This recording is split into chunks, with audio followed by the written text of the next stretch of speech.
Ya, silakan.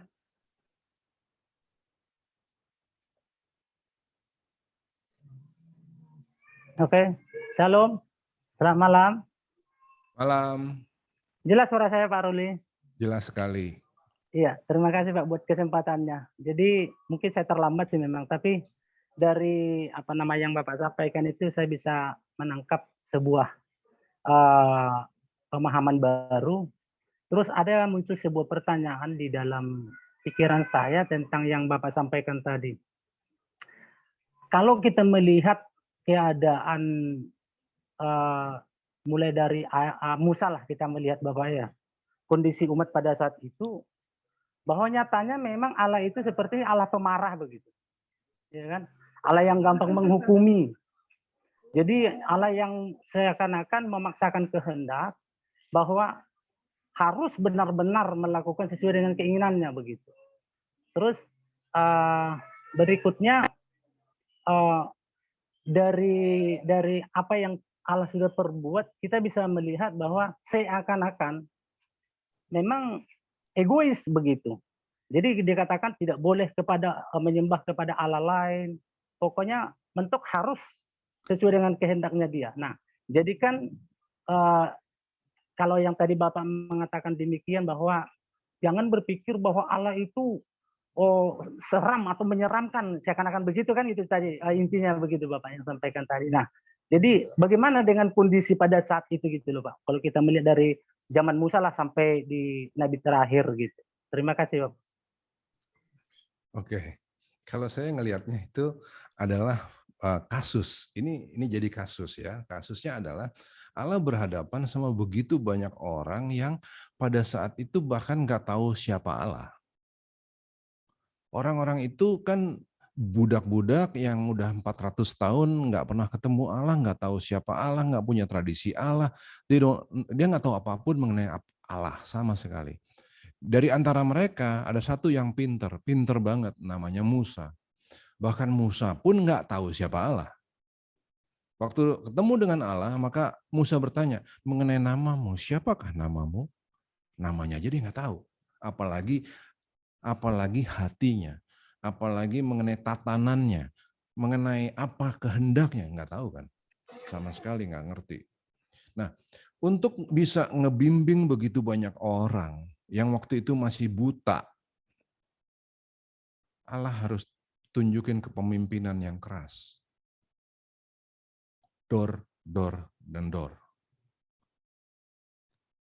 Tapi ingat, perjalanan padang pasir itu adalah cara Tuhan untuk makin lama makin bikin mereka pintar, makin lama bikin mereka makin cerdas.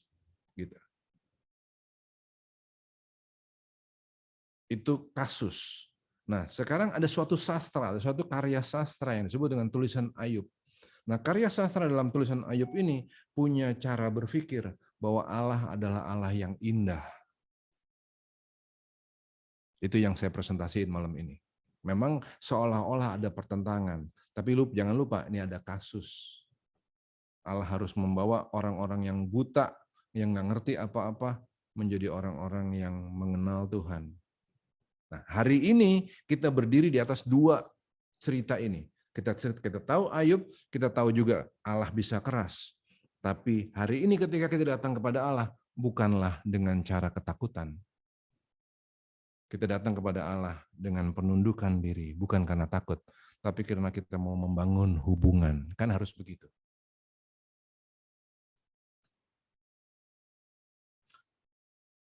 Kita ingat zaman dulu, waktu kita masih kecil. Bapak kita yang baik itu terpaksa harus keras sama kita. Kalau perlu dia tonjok kita.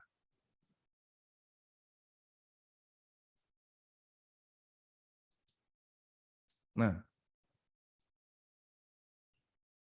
menghajar itu kan kata Pak Ibrani harus dilakukan karena Allah mengasihi umatnya dan dia menyesah orang yang diakuinya sebagai anak. Persis seperti Bapak kita dulu digampar. Tapi sebetulnya yang diharap adalah hubungan yang baik. Bukan lagi hubungan yang penuh dengan ketakutan.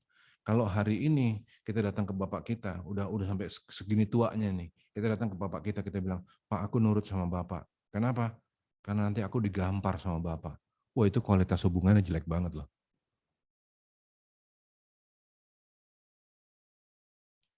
Gitu Pak Berlin. Jadi sebentar, sedikit lagi Bapak. Jadi ya, mohon halo. maaf, tunda dulu mungkin. Ya, kami akan ke penanya selanjutnya. Sudah ada Dr. Jan. Kami persilakan. Terima kasih. Selamat malam. Malam Ibu Dokter. Ya, kami tadi juga sudah chat Zoom gitu. Kami tadi yang apa-apa kita saling kenal dan diskusi kayak gitu kan. Tadi konteksnya devosional. Kalau hal lain kami tidak ada pertanyaan, namun khusus yang tadi Bapak menyematkan kata devosional itu, karena kami latar belakang mungkin agama Katolik Romawi gitu ya. Jadi di Katolik Romawi, ketika kita ngomong devosional artinya kita tidak sendirian, tapi kita bersekutu dengan orang kudus yang mungkin secara fisik sudah tidak ada gitu ya, sudah meninggal atau sudah di surga, tapi dalam konteks kita sama-sama berjuang untuk bisa menjadikan dunia ini lebih suci ya, lebih baik dan mengenal keberadaan Tuhan, tentu juga Tritunggal Maha Kudusnya. Nah, mungkin boleh dijelaskan kalau dari sudut pandang Kristen nih, devosional ini sendiri definisinya apa? Karena kalau di Katolik artinya tidak bisa sendirian, tetap bersama persekutuan orang kudus tadi. Terima kasih, Pak. Devosi itu kan memberikan diri. Jadi bukan lagi suatu hubungan transaksional di mana kita menarik sesuatu, mendapatkan sesuatu transaksional dengan memberikan sesuatu. Ya, itu kan transaksional. Memberi sesuatu, mendapatkan sesuatu. Tapi kita menjadi hubungan yang devosional, di mana kita menjadi menundukkan diri, kita memberi diri kita. Nah, konsep ini adalah konsep yang dipakai pada kata percaya. Orang yang percaya itu, asal kata percaya itu dari pistevo. Pistevo. Pistevo itu artinya bukan sekedar percaya yang gini. Oh, aku percaya dengan mulut mengakui bahwa Yesus adalah Tuhan. Bahwa dia mati di kayu salib membayar dosa kita. Bukan. Percaya itu bukan begitu. Percaya adalah devosi, suatu pemberian diri kepada yang dipercayai. Bukan mau narik kesibuan, bukan mau narik keuntungan, tapi untuk memberikan diri. Itu devosi. Seperti anak kecil yang percaya kepada orang tuanya. Dia bukan maksudnya mau nyari keuntungan buat dirinya, no. Tapi aku percaya sama bapakku. Bapakku bilang, enggak, kamu belum waktunya makan. Jangan makan dulu, nanti kamu terlalu gemuk. Oke, Ma. Oke, Pak. Dia memberikan diri. Itu. Jadi yang saya maksud dengan devosi di situ adalah memberikan diri, percaya, pistevo. Sama itu konsepnya. Gitu, Ibu. Baik, selanjutnya kita ke Pak Tampu Bolon untuk mengajukan pertanyaannya. Silakan.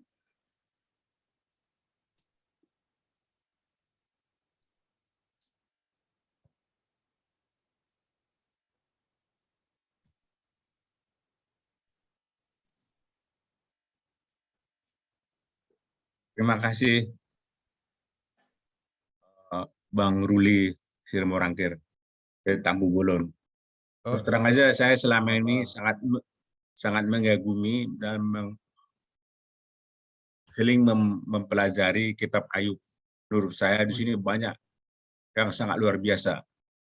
Dan yang Bapak sampaikan malam ini menurut aku sangat luar biasa di luar perkiraan. Saya semula ini belum pernah saya dengar penjajian seperti Bapak ini. Cuman boleh saya agak ekstrem sedikit Pak ya. Ini ya. maaf sebelumnya.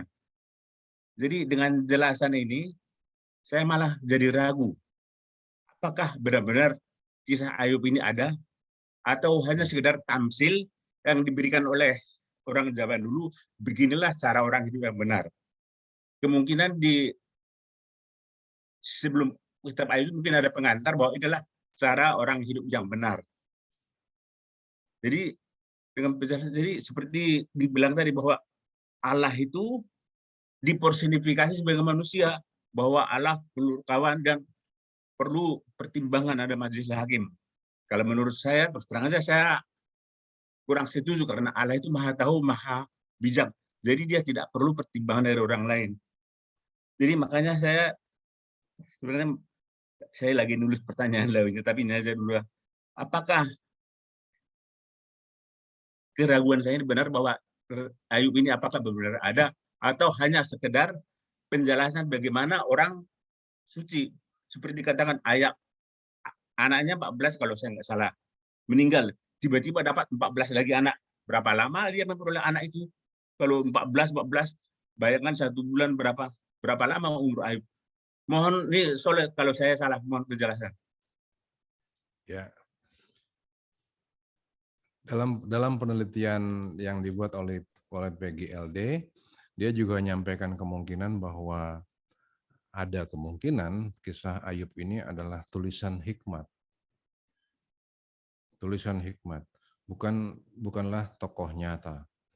Nah, argumen tentang apakah ini kisah nyata ataukah ini suatu tulisan hikmat aja, ya, jadi nggak betul-betul ada tokohnya, itu bukanlah suatu hal yang kemudian ngerubah iman, karena yang dicari adalah apa sih message-nya.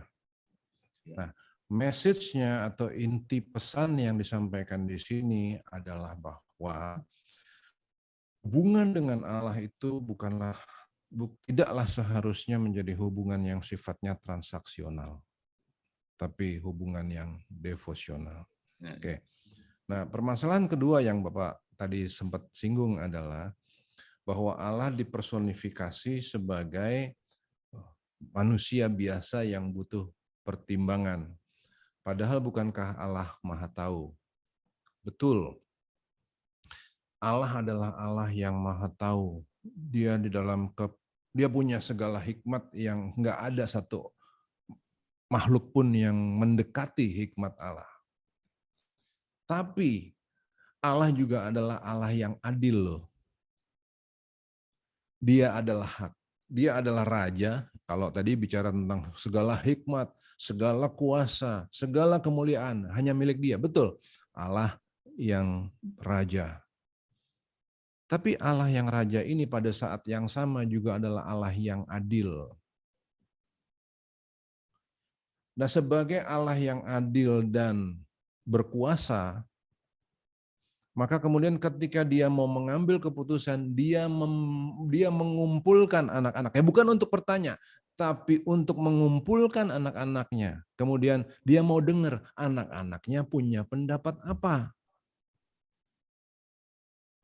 Dalam kasus Ayub, kemudian ada yang bilang, aku nggak setuju kalau dia dibilang saleh. It's okay. Kalau memang kamu nggak setuju, it's okay. Buktikan bahwa kamu benar. Bukannya Allah mau ragu-ragu dengan putusannya, atau dia mau ragu-ragu dengan ucapannya bahwa Ayub saleh. No. Tapi kalau kamu ragu-ragu, silahkan buktikan. Gitu. Nah, terus kemudian di situ kelihatan bahwa Allah itu adalah Allah yang mendengar, kan? Maka kan kalau dibilang bahwa Allah pasti mendengar doa kita, ya iyalah. Ini buktinya. Dia mendengar. Kalau kita mau ngeluh, dia juga dengar keluhan kita. Tapi kalau kita mau mengeluh, ayo dong, please, jangan terus pakai nggak percaya. Di sisi lain kan orang suka, aku mengeluh, tapi kok seolah-olah Tuhan nggak dengar. Sampai ini loh yang menikam hatiku. Karena engkau sekarang sudah berubah. Mazmur 77. Karena ada yang begitu-begitu. Nah, pengajaran dalam kitab Ayub ini ngajarin, Allah dengar.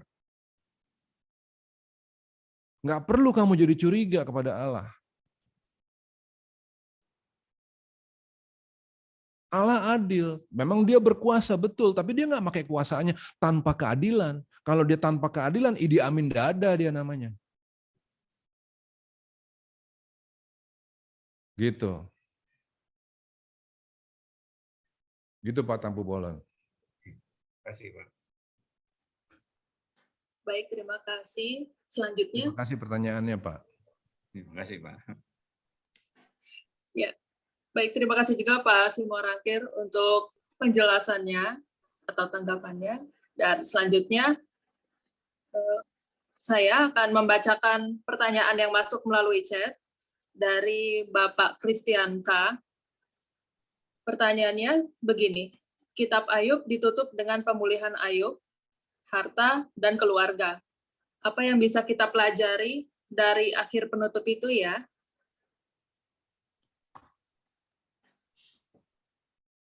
Apa yang kita bisa pelajari dari akhir dari pemulihannya ya? Oke. Kita bisa belajar bahwa Allah adalah Allah yang memperhatikan semua yang kita minta. Dan Allah nggak pernah kasih batu untuk mereka yang minta roti. Allah juga nggak pernah kasih ular untuk orang yang minta ikan. Dalam hal ini Ayub nggak minta pemulihan. Ayub nggak minta pemulihan. Jangan salah loh, Ayub nggak pernah minta pemulihan. Tapi walaupun Ayub nggak pernah minta pemulihan, Allah adalah Allah yang memperhatikan. Dan dia tahu dalam kebijaksanaannya bahwa ketika Ayub dikasih semua yang dikasih itu, Ayub nggak akan jadi orang yang jatuh.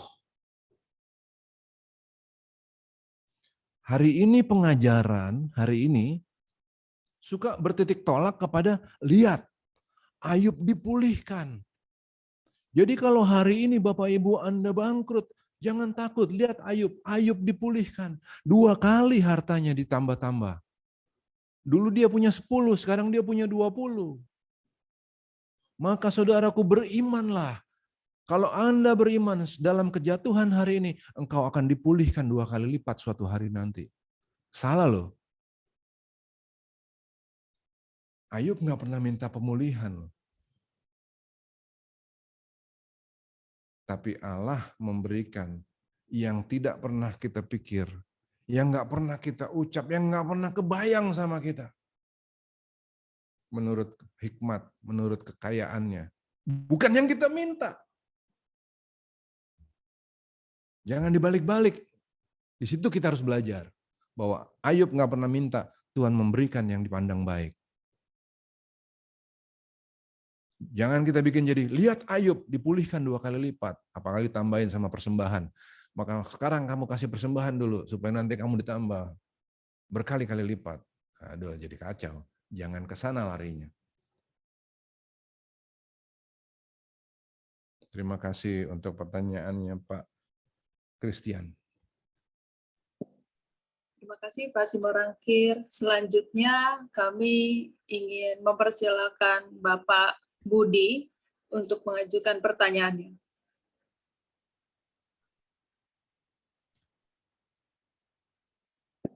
Di sini namanya Pak Budi Hendrato. Iya, betul. Ya, baik Pak. Iya. Silakan. Ya, terima kasih Ibu Teresia. Terima kasih sharingnya Pak Ruli. Saya ingin menanyakan nih. Saya ingin menanyakan kalau kita pada umumnya belajar kitab suci itu Pak Ruli, mesti mulai dari kitab Kejadian dan sebagainya, kita bertemu dengan Nabi Musa, dengan pengajarannya, lalu kalau terus terang saja dengan Ayub ini, saya belum begitu sering membaca ya.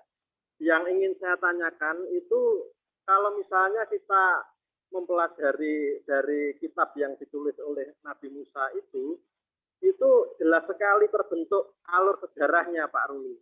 Misalnya di zaman Mesir itu ada kerajaannya, lalu berikutnya dalam sejarah Israel itu ada kerajaan yang muncul, sampai yang terakhir kerajaan Romawi. Nah, dalam Alkitab tersebut kita bisa mendapati bagaimana mukjizat-mukjizat yang dilakukan oleh Tuhan dalam menghampiri kehidupan manusia. Tadi Pak Ruli juga sempat mengatakan kalau Ayub itu mungkin kitab yang lebih kuno dibandingkan dengan yang ditulis oleh Nabi Musa. Mungkin Pak Ruli bisa bisa memberikan komentar dengan pemahaman sejarah ini kalau kita membaca Alkitab. Terima kasih Pak Ruli. Oke Pak, terima kasih Pak Budi. Nah,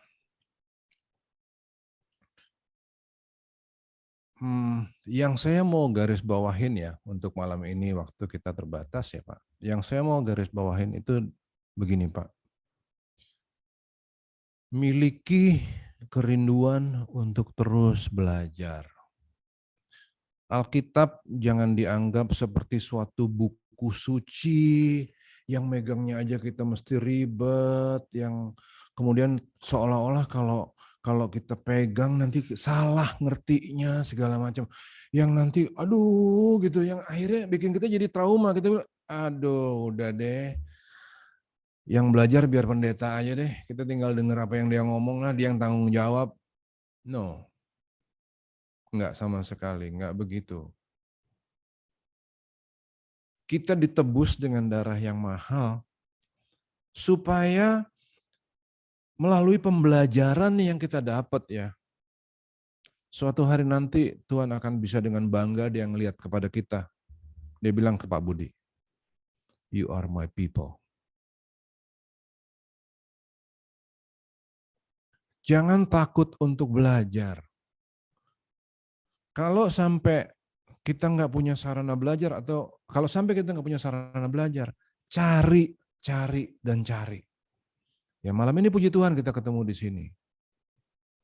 Cari terus, punya kerinduan itu untuk belajar. Nah kalau ada dari kita yang adalah gembala, ada dari kita yang ada di dalam pelayanan, kita sendiri juga harus terus belajar. Jangan takut untuk buka referensi. Kiri dan kanan, tapi dengan satu tujuan, penundukan diri. Kemudian ajar orang lain, muridin jemaat kita. Jangan lupa, panggilan yang paling kudus yang diamanatkan Tuhan kepada kita, pengajar-pengajar ini adalah untuk menjadikan segenap bangsa murid. Itu amanat agung. Jadikanlah segenap bangsa muridku. Semua kata yang lain, baptis, semua kata yang lain itu kata benda. Hanya ada satu kata kerja di situ, matetheusate. Murid kan. Itu Pak. Nah of course nanti kalau kita belajar misalnya tentang kitab Kejadian, ya kitab itu Pentateuch yang lain, Taurat itu perlu waktu sedikit-sedikit belajar. Dalemin.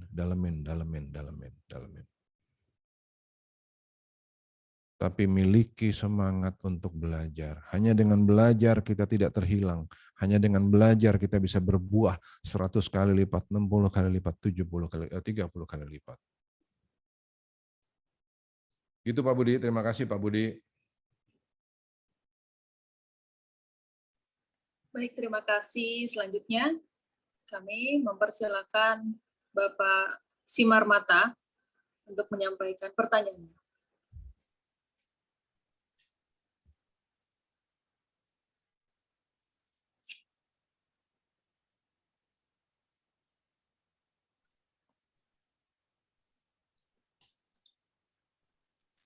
Ya, selamat malam. Terima kasih sebelumnya untuk waktu yang diberikan. Maaf, apakah suara saya bisa didengar? Kedengeran Pak, kedengeran, bagus. Baik, terima kasih. Ya, terima kasih Pak Ruli Simorangkir untuk pemaparannya. Maaf, saya tidak hidupkan kamera.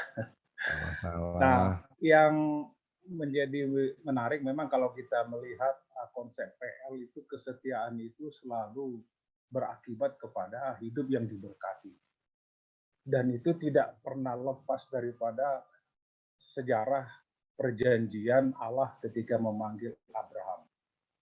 Dan di situ kita terus melihat apalagi dalam kitab Hakim-Hakim seringkali ketidaksetiaan itu selalu berakibat kepada permasalahan. Dan memang itu konsep PL menurut saya begitu. Nah nanti dalam konsep PB tentu berubah seperti tadi yang Bapak bilang. Nah yang saya ingin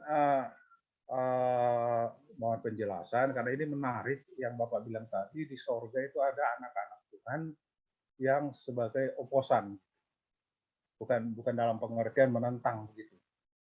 Nah, tetapi bagi saya ini menimbulkan sebuah pemikiran yang efeknya luar biasa. Ya, oke. Pertama, kenapa? Loh, anak-anak Tuhan yang ada di sorga itu kerjanya bisa naik turun bumi dong. Karena 2 kali di sana dikatakan, dari mana kerjamu? Mengelilingi dan menjelajahi bumi. Bukan sekali loh, 2 kali. Nah, tetapi kalimat itu yang menjelaskan bahwa pekerjaan itu kan bukannya 1 hari 2 hari istilah kita. Mengelilingi dan menjelajahi bumi itu berarti suatu pekerjaan yang lama. Ya. Itu yang pertama. Terus yang kedua, kalau itu adalah anak-anak Allah yang ada di sekeliling Allah, akan menimbulkan pertanyaan, loh kok Allah mengizinkan mereka melakukan tindakan pembunuhan terhadap 10 anak Ayub? Demi untuk mengukuhkan konsep bahwa tidak ada seorang pun yang benar seperti dia di muka bumi. Nah, bagi saya ini menjadi satu hal yang menarik juga. Kok Allah mengizinkan anak-anaknya itu turun ke bumi lagi melakukan tindakan itu. Walaupun bisa dikatakan, oke, dalam batas-batas kemakuasaan Allah, hanya sayangkan nyawanya katanya kepada Ayub. Tetapi menimbulkan pertanyaan yang sangat besar itu. Dan bagi saya, yang ketiga, tindakan seperti Bapak bilang tadi sebagai oposan itu adalah seringkali ada tindakan iblis yang mendakwa orang-orang percaya dalam kitab Wahyu yang siang malam terus mendakwa orang percaya yang telah dikuduskan oleh darah anak domba. Nah, ini 3 hal ini dari banyak beberapa yang saya pikirkan ada implikasinya, sehingga saya melihat gini, lembaga Alkitab Indonesia menolong kita untuk melihat itu penerjemahan itu sebagai iblis gitu, karena tindakan itu. Nah, tapi kalau itu seperti Bapak bilang tadi sebagai anak-anak Allah yang ada di lingkungan Allah, nah 3 permasalahan tadi ditimbulkannya. Nah, mungkin Bapak bisa memberikan referensi ayat-ayat firman Tuhan yang lain, di mana di sorga itu orang-orang percaya itu diberikan hak atau kebijaksanaan Allah itu seperti dipertanyakan dalam tanda petik. Dipertanyakan seperti dalam tanda petik sehingga perlu pengujian. Nah, dia ada dalam kuasamu, seperti itu. Jadi menurut saya, mohon penjelasannya Pak. Kira-kira seperti itu. Terima kasih sebelumnya Pak Simorangkit. Tuhan berkati. Ya. Kalau ditanya di mana di kesempatan lain bahwa Allah ngasih kesempatan kepada anak-anaknya untuk bertanya gitu, ya ini kesempatannya di kitab Ayub ini. Kitab Ayub ini jadi unik karena ada dialog-dialog seperti ini, gitu. Terus kalau ditanya kenapa Allah mengizinkan iblis ini apa namanya? Adversary ini untuk bisa membunuh, ya ini kan suatu konsep ya, suatu filosofi ya, bukan berarti ini suatu catatan sejarah, belum tentu. Ini adalah suatu konsep, filsafat. Di dalam filosofi itu, di dalam paradigma itu ada message yang mau didapat. Ini belum tentu catatan sejarah. Nah, paradigma yang mau dicatat adalah bahwa Allah adalah Allah Sebaot, Raja, tapi sekaligus juga dia adalah Allah yang adil. Dalam keadilannya dia mendengar.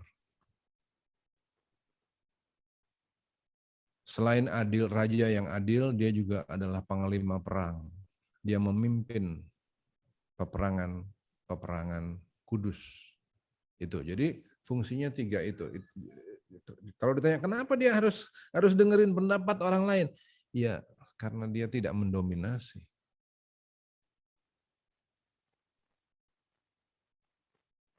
Dia bukan Allah yang seperti itu. Konsep, ini konsep. Gitu, Pak. Ya, terima kasih Pak. Kalau Bapak bilang ini konsep filsafat, saya nggak bisa bantah lagi. Tapi Ya. saya tetap melihat ini sebagai sebuah kejadian yang real dari firman Tuhan. Ya. Yang dituliskan kepada kita untuk menjadi sebuah pembelajaran yang sangat penting. Ya. Terima kasih Pak. Terima kasih, Pak. Baik, terima kasih. Selanjutnya kami mempersilakan Pak Wijaya Cahyadi untuk menyampaikan pertanyaan.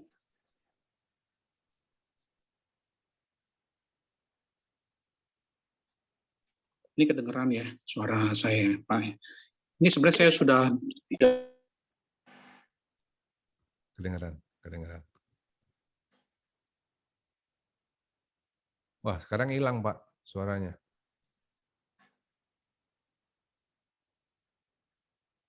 Halo, Pak Cahyadi. Ya, baik. Jika masih ada tantangan, Bu, mungkin maaf Bu, udah. Ya, jangan ini tadi Pak Ruli udah cerita panjang lebar tentang kitab Ayub ini, di mana hubungan Allah dan manusia itu tentu ideal ya kalau devotional, yang sifatnya devotional. Nah, jadi yang saya mau coba tanyakan gini Pak, Pak Ruli, apakah ada tips ya Pak ya? Misalnya contohnya bagaimana memiliki kesalehan seperti Ayub. Yang saya maksudkan gini Pak, karena di dalam perjanjian baru, ketika kita sudah menjadi kawan sekerja Allah, kita memiliki hubungan yang intim, seperti mungkin saya dengan istri saya, menggambarkan hubungan intim antara Kristus dengan kita orang percaya. Nah tentu kan kita seringkali melakukan komunikasi, baik dalam kerja atau dalam segala hal.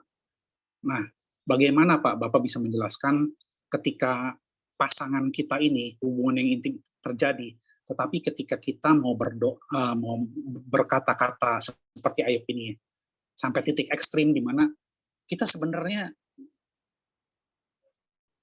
harus tidak menganggap ada ini. Artinya gini, apapun yang terjadi pada saya tetap mencintai Allah. Namun bagaimana saya mencintai Allah kalau misalnya dalam keadaan adversary ini, Allah tuh sepertinya tidak menjawab kita. Ya, bagaimana sih Allah menjawab? Nah, terus yang kedua Pak, ini mungkin satu ya Pak, yang saya mungkin tambah seperti mungkin sharing kan. Misalnya di dalam kesalehan ini, saya melihat bahwa inilah ukuran iman Pak. Kayak contoh di dalam Ayub ini, bagaimana iman itu, kalau saya lihat, saya tidak melihat bagaimana Ayub itu belajar seperti Ezra ya. Terus juga Ayub bisa belajar memiliki hikmat seperti Salomo. Dia di sini dikatakan dia bicara tentang kesalehan Ayub. Nah itu kan kalau di dalam iman kan kita lebih merujuk kepada notitia ascensus fiducia, itu tentang fiducia, bagaimana penyerahan dia kepada Allah.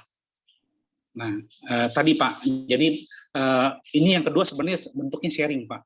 Jadi saya melihat bahwa di dalam iman itu memang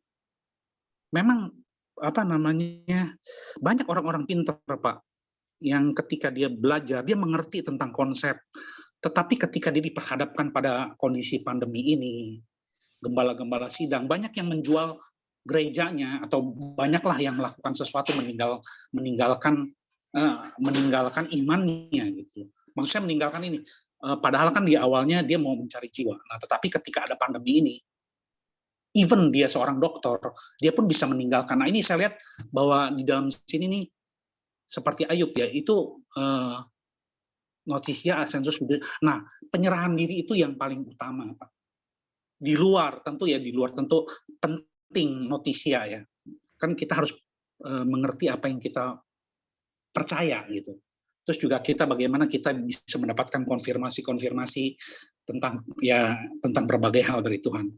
Ya ini Pak, yang mungkin itu aja yang kedua Pak. Kalau yang pertama itu tadi pertanyaannya bagaimana Pak? Menurut Bapak itu kesalehan itu bisa dikontekstualisasikan dalam saat ini. Ketika banyak pandemi ya kan. Kita ngobrol sama Allah, tapi Allah sepertinya nggak jawab. Tidak bicara ya. Seperti itu Pak. Makasih Pak Ruli. Tuhan berkati. Oke, terima kasih Pak. Oke. Ini memang pertanyaan yang nggak gampang dan harus jadi simpati dari kita semua ya. Pandemi ini bikin hidup banyak orang yang dulu sebelum pandemi Senin Kemis, sekarang jadi kadang-kadang bikin kita lupa nafas, saking beratnya. Sehingga masa pandemi ini adalah waktunya kekristenan itu harus menjadi sangat peduli sama orang lain. Walaupun kita susah hari ini, kita justru harus makin peduli sama orang lain. Kita adalah anak-anak Tuhan yang ditebus sama Yesus, yang dibayar dengan darah yang mahal. Untuk apa? Paling sedikit kita harus jadi orang-orang yang dengar kesulitan orang lain.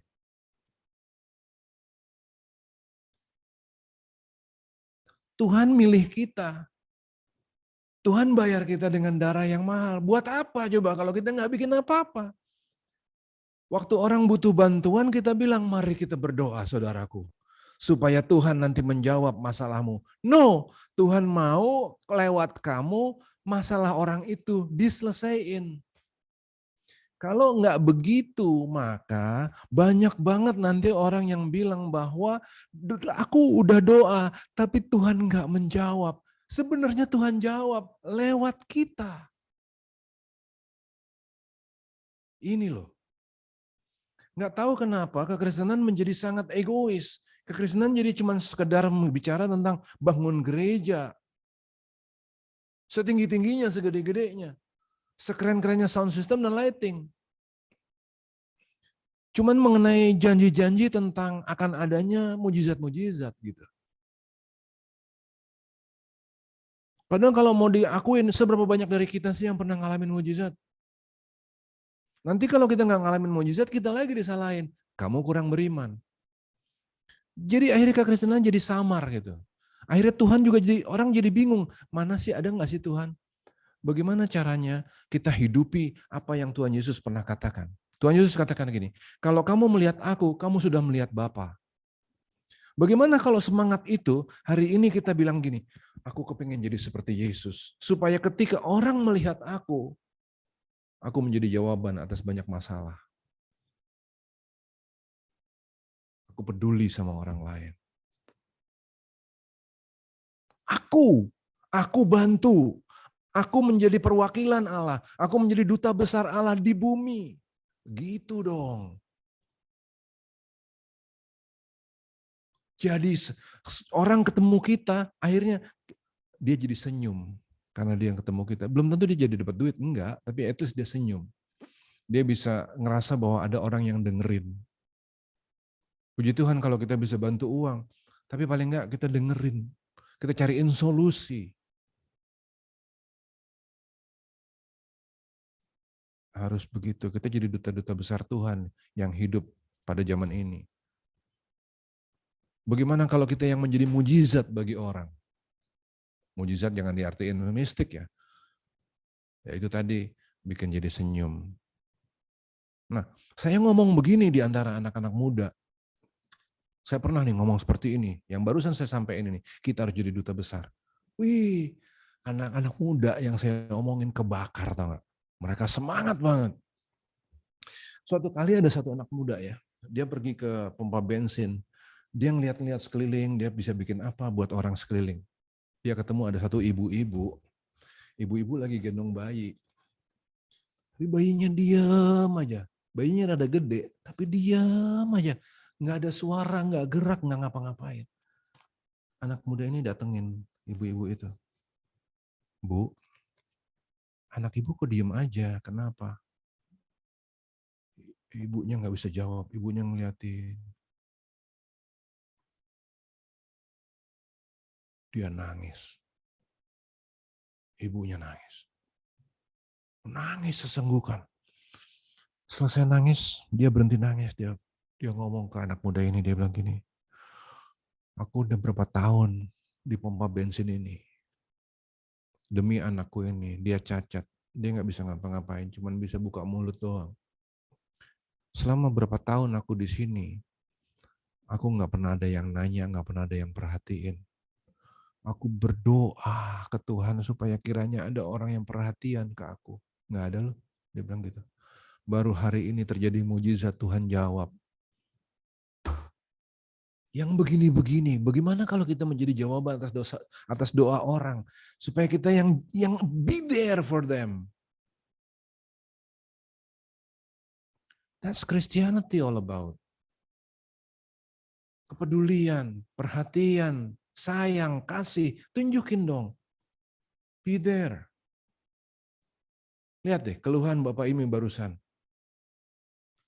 Bapak Wijaya, ngewakilin kan, Pak Wijaya ini lagi ngewakilin kan suara banyak orang hari ini. Mana Tuhan? Nggak ada. Ada dong, lewat kita. Kebaikan kita, kebijaksanaan kita, keteduhan kita.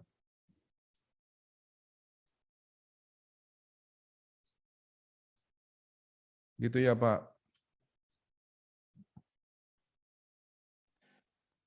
Baik. Selanjutnya. Thank you. Terima kasih. Terima kasih. Ya. Ayo Pak, kita berlomba-lomba Pak. Satu sama yang lain. Kalau kita memang hari ini ada masalah dan lain-lain. Aduh. Ya, saya paham banget gimana rasanya tuh. Problem hari ini luar biasa. I understand Pak. Nah, solusinya apa? Hari ini solusinya apa? Untuk Bapak, kalau memang hari ini masalahnya terlalu besar, ingat apa yang saya bicara malam ini. Bahwa ketika Tuhan izinin banyak masalah terjadi dalam hidup kita, itu adalah kesempatan kita untuk nunjukin kepada Dia bahwa kita setia, bukan karena kita nyari sesuatu dari Tuhan. Nah, tapi bagaimana solusinya? Solusinya adalah nekat, cari jalan keluar. Cari jalan keluar, Pak. Be there. Perseverance. Kerjain apa yang bisa kita kerjain. Anything, everything, apapun juga. Beberapa tahun yang lalu, waktu saya juga dalam persoalan yang berat, anak 2, kita nggak punya makanan, anak saya nggak punya susu. Anak saya baru umur 2 bulan, kita nggak punya susu. Uang cuma 50.000 hari Natal. Kita dijadwalin pelayanan pula lagi di gereja. Uang cuma 50.000, itu bisa beli satu kaleng susu. Tapi kita dijadwalin pelayanan. Kalau kita pergi pelayanan, pulang pergi naik taksi, karena kita waktu itu punya anak kan nggak bisa naik bus. Kalau kita pulang pergi naik taksi, tambah uang buat bayar persembahan, kita pulang nggak punya duit. What do I do? Saya jual lampu, Pak, ke Lampung. Saya pendidikan dari Amerika. Bapak masih hidup. Bapak bisa bayarin saya nggak mau. Saya jualan lampu ke Lampung. Saya naik Damri. Saya pulang bawa 700.000. Tahun 98, 700.000 nggak seberapa duit. Tapi everything we can do, yang nggak menyalahi aturan, yang kita bisa pertanggungjawabin, kerjain. Be there. Tuhan berkati Bapak. Terima kasih, Silakan Pak. Pertanyaan berikutnya. Ya, selanjutnya kami persilakan Pak Simanjuntak.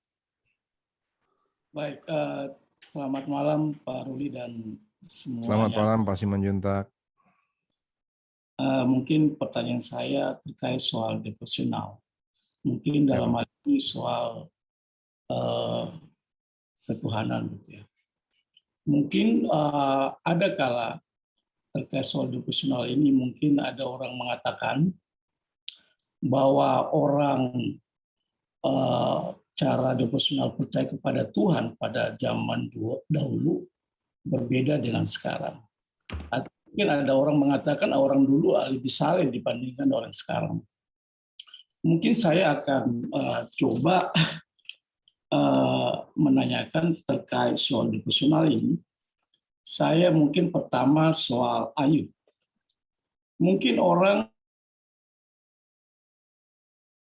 mengatakan tentang kehidupan Ayub bahwa Ayub itu orang saleh, dan gambaran kepada orang saleh itu dia juga menjadi suatu pelajaran, atau mungkin dia akan mengalami penderitaan. Tapi di balik penderitaan juga nanti juga dia akan mengalami kebahagiaan. Nah, jadi ini juga ada menjadi satu ketakutan bagi orang yang percaya, Artinya takut dalam hal kalau mengalami penderitaan. Tapi kalau kita mau lihat dari secara devosional daripada Ayub, ada sebenarnya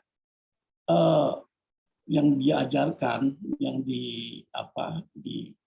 disampaikan kepada kita. Kalau kita lihat di dalam Ayub 3 ayat 25, dia mengatakan, karena yang kutakutkan, itulah yang menimpa aku. Dan yang kucemaskan, itulah yang mendatangi aku. Jadi di sini ada pesan yang disampaikan oleh Ayub, bahwa cara devosional kita kepada Tuhan harus optimis. Nah, dia mengakui bahwa di balik daripada penderitaan itu ada juga karena sesuatu cara devosional yang kurang positif, yang kurang optimis, sehingga yang ditakutkan, dicemaskan itu yang mendatangi dia. Tapi saya juga melihat cara devosional yang dilakukan oleh Abraham. Abraham itu terkait soal dia dijanjikan oleh Allah. Saya mungkin bacakan di dalam Roma ayat 14. Roma 4 ayat 18, dia mengatakan, firman Tuhan mengatakan begini. Sebab sekalipun tidak ada dasar untuk berharap, namun Abraham berharap juga dan percaya bahwa dia menjadi bapak banyak bangsa. Artinya, Abraham secara manusiawi, dia sama seperti kita nggak percaya. Tapi di alam sadar dia mungkin ada muncul bahwa yang menjanjikan ini bukan manusia, tapi Tuhan. Maka dibilang sekalipun aku dasar untuk berharap tidak ada, untuk percaya tidak ada. Tapi karena dia tahu itu Tuhan yang janjikan, dia percaya juga dan janji Tuhan ada. Seperti tanya dia terima. Jadi di sini saya lihat ada dua pribadi cara devosional kepada Tuhan yang kita lihat ada sedikit ada perbedaan. Sementara di sisi Ayub, orang banyak mengagumi seperti apa, tetapi sebenarnya Ayub sudah mengungkapkan sebenarnya ada sesuatu juga yang kurang pas, yaitu suatu kekhawatiran yang akan menimpa dia karena kurang optimisme cara devosional dia dalam cara memandang untuk percaya kepada Tuhan. Berbeda dengan Abraham. Mungkin Pak Roli bisa mungkin menanggapi. Terima kasih. Oke Pak, terima kasih Pak untuk pertanyaannya. Oke, nah kalau kita bicara tentang harapan ya, kalau kita bicara tentang pengharapan di dalam Tuhan gitu ya, of course kayaknya kita nggak ada sedikit pun pemikiran bahwa ada hal yang negatif kan Pak di situ. Tuhan bilang sudah diberikan lewat Paulus. Sudah. Apa sih yang belum dikasih buat kita? Anaknya yang tunggal aja udah dikasih buat kita. Apa yang belum dikasih? Sesudah anaknya dikasih, Tuhan juga kasih Roh Kudus sama kita. Dia beserta kita, dia Immanuel ada sama kita. Apa sih yang perlu dikhawatirin lagi? Nggak ada. Jadi kalau bicara tentang cara berpikir positif, ya cara berpikir positif kita karena memang kita sudah diberikan. Nggak usah takut mengenai itu. Nah, cuman seringkali orang itu terus gini Pak. Pada prinsipnya orang itu kan nggak kepingin susah Pak. Mana ada sih di antara kita di sini yang milih, gue kepingin susah aja deh, bukan milih seneng, kan nggak ada. Kita kan juga tahu bahwa beban hidup tuh beratnya luar biasa kan. Jadi kita tuh udah capek sama situasi itu sebenarnya yang terjadi. Kita tuh udah capek sama situasi itu, kita kepingin keluar. Nah kita berharap supaya Tuhan sesegera mungkin keluarin kita dari permasalahan-permasalahan itu. Itu loh yang terjadi. Tapi kita harus ngerti bahwa Tuhan nggak mungkin keluarin kita dari permasalahan hidup, nggak mungkin. Sepanjang kita hidup, kita pasti akan ada masalah. Dan justru masalah adalah cara Tuhan untuk ngebentuk kita menjadi pribadi yang cocok untuk kerajaannya. Nah, yang harus terjadi di sini adalah, lihat ada dua sumbu nih. Satu sumbu bilang bahwa memang segala sesuatu sudah diberikan.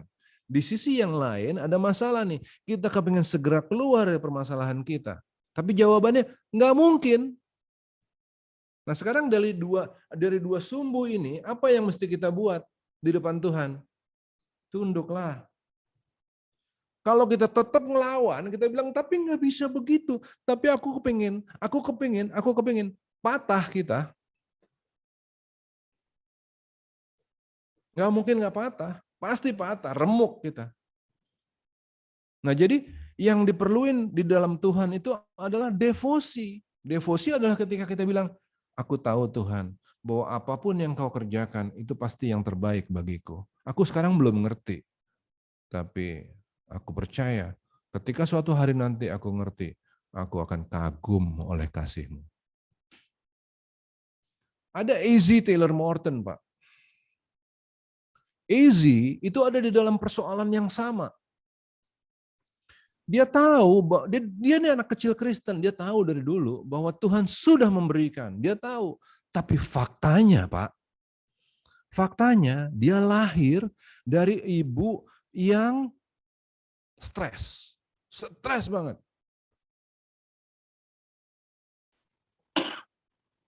Gagu, bisu, dan diperkosa. Karena diperkosa itulah maka ibu ini melahirkan A.Z. Namanya A.Z. Taylor Morton. Di dalam kemiskinan pula mereka hidup. Hidup di perkebunan. Jadi waktu A.Z. kecil bertumbuh besar, dia harus kerja di perkebunan. Come on! Waktu orang lain, anak-anak lain bisa lari-lari main tak umpet. Ya of course di sana nggak ada tak umpet. Tapi waktu orang-orang anak lain nikmatin hidup, A.Z. Taylor Morton nggak bisa nikmatin. Dia bukan anak kecil yang bisa jalan-jalan nikmatin segala sesuatu. Ayo dong. Nggak lama, ibunya pun stroke. Coba, kurang apa tuh, Pak? A.Z. nggak bisa ngerti. Tapi dia belajar untuk ya udah, dia tundukin diri. Dia diam, dan dia diam. Tahu Pak, pada akhirnya jadi siapa dia? Menteri Keuangan di zamannya Jimmy Carter. Berangkat dari pengalaman hidup yang seperti itu. Kita nggak bisa berharap bahwa Tuhan akan bikin sesuatu untuk kita pada waktu yang kita mau, dengan cara yang kita mau. Never. Kita nggak bisa minta dia untuk berhenti kasih masalah sama kita. Sepanjang nafas ada di dalam hidup kita, sepanjang saat ada masalah. Tapi masalah itu adalah vitamin bagi jiwa kita untuk ngebentuk kita jadi orang yang mengagumkan. Jadi jangan minta supaya berhenti masalah, nggak mungkin. Yang harus dikerjain, nunduk. Kita diam, kita bilang, I follow you God.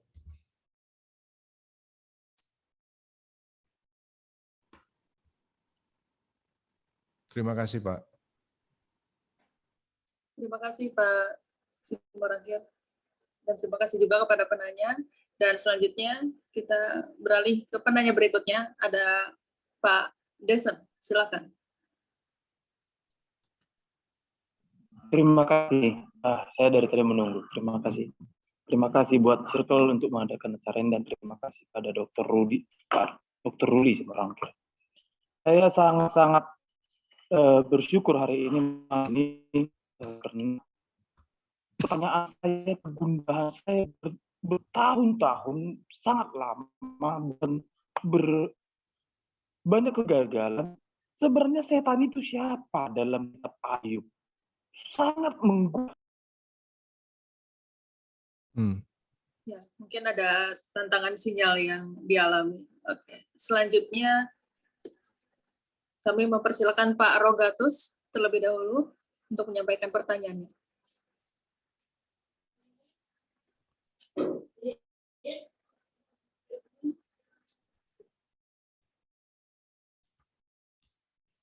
Halo, sudah bagus kan suara saya?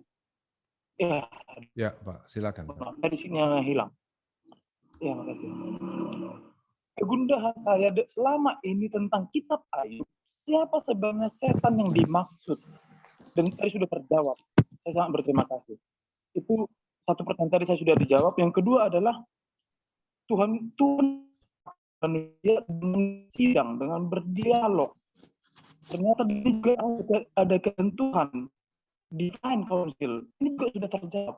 Waduh, saya sangat bersyukur. Dari tadi ini mau saya. Kemudian tentang saya memberi diri, itu sudah terjawab. Maaf, Pak. Masih terputus-putus suaranya di kami. Mungkin belum terdengar jelas. Dan mungkin kami tunda terlebih dahulu. Kami beralih ke Pak Rogatus. Ya, selamat malam. Selamat malam, Mbak. Dengar suara saya, Mbak? Ya, sudah dengar, Pak. Terima kasih, Pak Simorangkir dan para mungkin karena saya anggap masih lebih muda ya, jadi para senior para sesepuh yang lebih tahu tentang hal Alkitab tentang Ayub. Saya ingin setuju dengan pendapatnya Bapak tadi bahwa kadang-kadang kita ingin setia kepada Tuhan, ingin mendapatkan imbalan ya, mujizat seperti itu. Padahal sebenarnya kalau saya punya pendapat bahwa kita terlalu banyak menuntut, kita ingin selalu berharap, ingin mendapatkan sesuatu. Nah, seperti para nabi, orang-orang suci, itu hidupnya semuanya menderita. Tidak ada yang hidup enak pada umumnya. Dan terakhir, Tuhan kita Yesus Kristus itu keluarga yang boleh dibilang secara ekonomi, keluarga Yesus itu keluarga yang berantakan. Boleh dibilang keluarga yang miskin. Mau melahirkan aja tidak bisa mendapatkan tempat yang layak. Itu aja Tuhan. Tidak ada cerita yang enak, tidak ada. Semuanya menderita. Nah, kenapa manusia kita menderita? Ya karena kita terjebak ke keinginan. Kita berharap harus mendapatkan sesuatu. Yang itu harus kita minta dari Tuhan dan Tuhan harus memenuhi. Tuhan tidak memenuhi, kita marah. Nah, kita terjebak di situ. Nah, saya pikir para nabi termasuk Ayub di sini itu ingin Tuhan menunjukkan pelajaran kepada kita. Begitu.